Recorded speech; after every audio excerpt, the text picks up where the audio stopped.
বিদায় হজ হিজরি 10ম সাল। আরব দেশের অনেকেই তখন ইসলাম ধর্ম গ্রহণ করেছেন।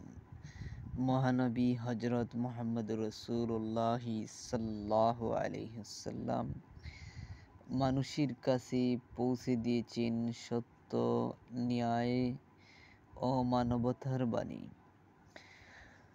ইসলামের এ বাণী তখন দিকে দিকে ছড়িয়ে পড়েছে। 10ম হিজরিতে হজের সময় এসে গেল। মহানবী হজরত মুহাম্মদ রাসূলুল্লাহ সাল্লাল্লাহু আলাইহি ওয়াসাল্লাম অন্তরের গভীরে কাবার আহ্বান অনুভব করলেন। তিনি স্থির করলেন সাহাবীদের সঙ্গ নিয়ে হজ পালন করবেন। এই সংবাদ চারিদিক দ্রুত ছড়িয়ে পড়ল।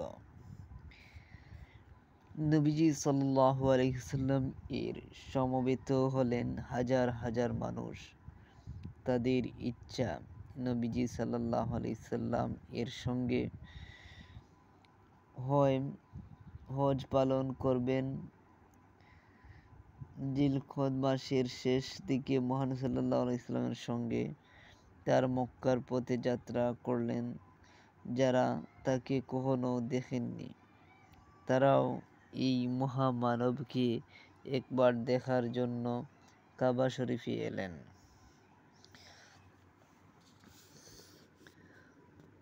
আরব দেশের নানা স্থান থেকে প্রায় 2 লক্ষ মানুষ হজ পালন করতে এলেন আরাফাতের ময়দানে।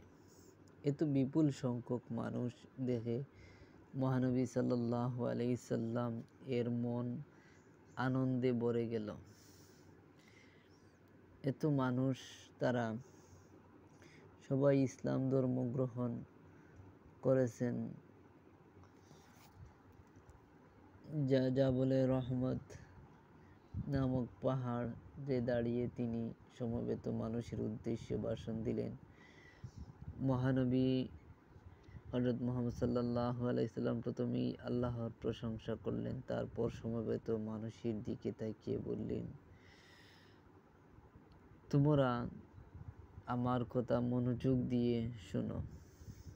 আজকের এই দিন তোমাদের কাছে পবিত্র। এ মাসটিও তেমনি পবিত্র।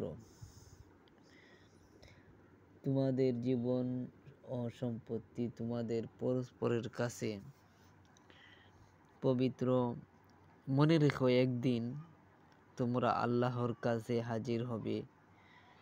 পৃথিবীতে তোমরা যে কাজ করেছো আল্লাহ তোমাদের কাছে তার হিসাব চাইবেন।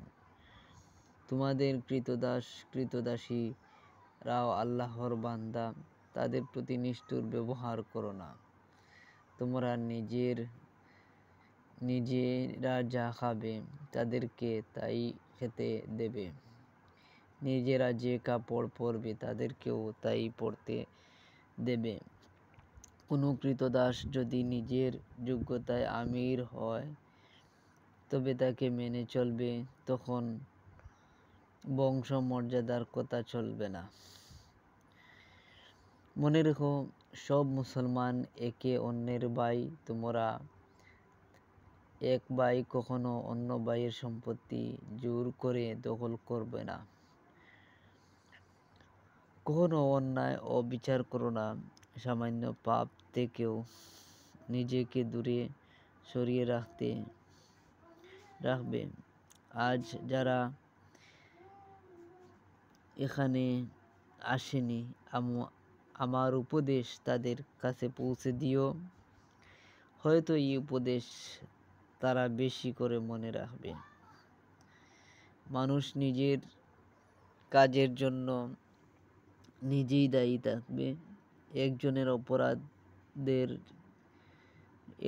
অপরাধের জন্য অন্যজনকে দায়ী করা চলবে না।